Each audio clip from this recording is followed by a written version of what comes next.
We'll switch gears now to security. Jeffrey. Yes, let's talk security from health. Let's bring in our guest, the Chief of Defense Operations, Major General Emeka Onumajuru. He joins us from our Abuja studio. General, thank you so much for coming on the program and good to see you. Thank you very much. Good to hear from you. Thank you. All right, General, let's begin with what I call an update of the activities of the different theater commands and some of the successes recorded so far, because sometimes all we read are just this has been neutralized, this set of hostages have been released by the troops and all of that. So let's get specific empirical data of the success level since 2025 started. Today is 24th of February, if you have that data in your hand. Thank you very much. Thank you for the opportunity to be here again. And also thank you for your interest in national security discourse to the benefit of Nigerians. I remain appreciative. As always, I want to acknowledge our troops in the front line for the good jobs they are doing and to urge them to keep on doing more, keep on executing the mandate for the benefit of Nigerians. Now, back to your question. Of course, there have been several successes recorded across all theaters of operations. If you go to the Northeast Theater, for instance, you will find out there's much more security. Communities at risk are being protected. And because the communities at risk are protected, people are conducting their normal daily activities. And also the main adversary, BHE and ISWAP, have also been degraded to the extent that it is much more difficult to conduct standoff operations against troops and government locations.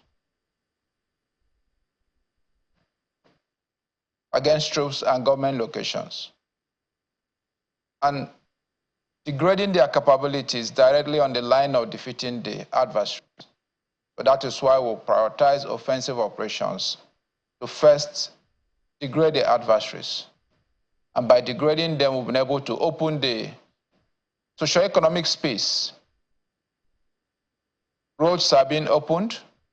Most roads that before now either closed or needed escort of troops are being plied up to international roads between Cameroon to Nigeria to Cameroon. Markets are also being opened. The Baga fish market, for instance, one of the biggest fresh fish markets in the sub-region, is fully open and operating very well. All right. If you go to the Northwest, hello, I can't hear you very well. Yeah, you can land on that point, Northwest particularly now. You wanted to talk about the Northwest. Can you come again, please? I said you were just going to talk about the Northwest. You can land on that before I put in my next question, General. In the Northwest, the same thing too is happening. I always give an instance that before now, the Zaria, Funtua, Guzwa Road, there are always reports of attacks. But as you speak, for the past 2-3 months, that road is completely free. 100% free, day and night, there are traffic and no attacks. And the reason is because the military is fully on the offensive in those areas. And the road is free. Of course, you are aware that several key bandit leaderships in the Northwest have been decimated. And because they are decimated, their ability to operate as per before have also been reduced. Several kidnapped victims have been rescued. Those are all indices and signs of success in the Northwest. Right. About a month ago, we heard about the Lakarawa group. And the armed forces started immediately by establishing a special operation brigade to conduct operations in the affected local governments in Sokoto State. Of recent, you can agree that that have almost been wiped out. There have been a lot of, the noise have gone. So the successes are very visible, very tangible. All right, That's General. why I keep commending our troops in the front line for the good jobs they are doing. And we certainly join you in commending them for the work and, in a lot of cases, sacrifice that they're given for the safety of Nigeria and Nigerians. I'd like you to speak to this incident in North Central now, because I know you talked about the Northwest and Northeast.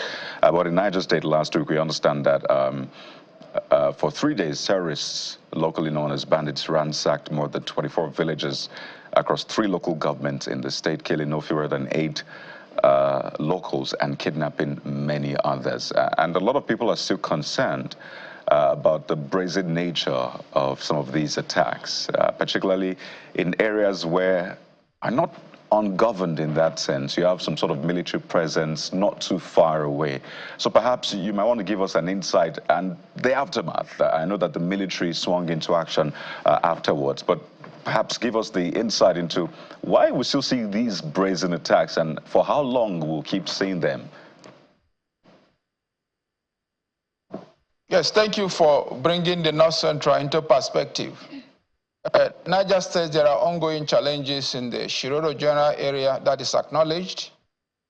But however, the armed forces have been able to maintain dominance and control using the Nigerian Air Force in the Shiroro General area.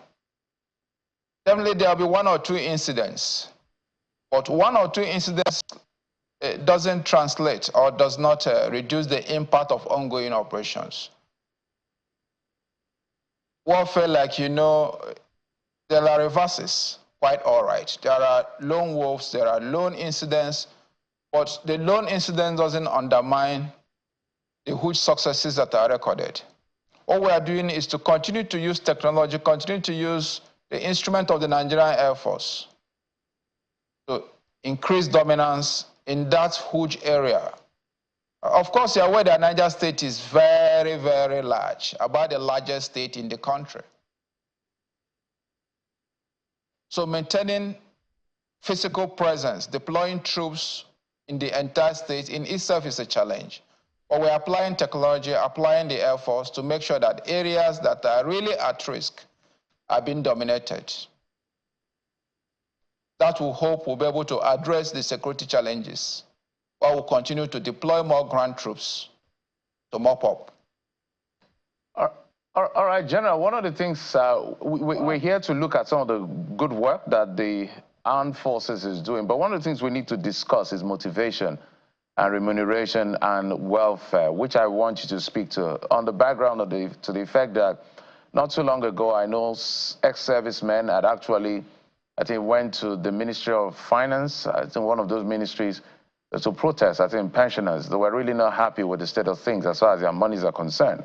We've also seen videos some time ago about some gentleman who, due to the inflation and the harshness of the economy, had reportedly said he was going back home but couldn't get transport to go back home from one of the theaters of operation. I want you to speak to whether there has been, with the increase in the budgetary allocation to about 4 trillion naira of that ministry, the Ministry of Defense, what the remuneration is right now, what percentage increase have been recorded, and how effective has this been? Because their motivation is key to keep their morale boosted. Thank you. I think I want to assure Nigerians upfront that the armed forces prioritize veterans' welfare. The armed forces prioritize veterans' welfare. Not just veterans, even wounded in action soldiers, those that are sick. They are prioritized. And the reason is simple, like you alluded. Those serving draw inspiration from how veterans, from how wounded in actions are treated. If they are well treated, you find out that that morale translates to the front lines and vice versa. And the armed forces leadership clearly prioritize these issues. And I can tell you that the armed forces have one of the best and functional pension schemes, at least within the public sector. Now, there may be challenges in terms of late release of funds, but the pension board works very hard to ensure that pensioners are paid as at when due. And to the best of my knowledge, I can assure you that the pension board is keeping to this mandate and ensuring that pensioners get their funds when paid. There might be one or two problems here and there, particularly in terms of maybe verification, having the right details, having the right bank numbers and all that. That may delay one or two payments. But the majority of pensioners get paid as at when due. Right, because it's important to ask these questions. It's what determines the kind of effort they put in, or at least whether or not they are assured that if anything happens, at least life will be fair to them or to their family members in that eventuality. But let's go back to the theater of sorts. What a lot of people don't particularly like is this sort of back and forth between, it would seem now, between the military and Beloturgi particularly. So the military gets close, takes out some of his commanders, in quote, and then he sort of responds and says, here I am, still alive. Or in even some cases, we understand he's imposing some 20+ million naira levy in Sokoto State. I believe it's on the deputy governor's village or something of sort. And you just wonder, and I mean, Beloturgi and the Nigerian military, it doesn't measure up. So what exactly is still going on with Beloturgi? How is he able to evade the military's operations and onslaught to the extent of now even imposing fines, as we hear, on the community? Yes, thank you. First, I need to let you know that there's absolutely no forth and back between Beloturgi and the armed forces. No forth and back. As I speak, Beloturgi is hiding. He's completely in hiding. And the armed forces is tracking him. The armed forces continuously tracks him. And very soon he will be eliminated. Are you saying that you know where he is right now? More of General? perception. When you say you're tracking him, are you saying you know where he is right now? Tracking him, yes. His movements are being tracked. His movements are being tracked. That I wouldn't discuss further. But very soon, he will be eliminated. Tracking a bandit leadership, tracking an asymmetric leadership, at times takes time. It's just for us to be patient. For us to be patient, all Nigerians to be patient on these issues, and the positive results will soon come. Now, I was talking about Beloturgi imposing fines. Remember, I did talk about protecting vulnerable communities. Now, the communities need to believe that the armed forces is protecting them. Communities need to believe that. And when they believe that, it's a question of calling anybody that asks you to pay protection money or ransom bluff, because the armed forces is there to protect you. So I want to urge the communities through your medium now, do not accede to requests for protection levy in whatever form, because we'll have troops who guarantee farm security, who open the space for you to go about your normal activities. General, I just got curious when you say call terrorist bluff.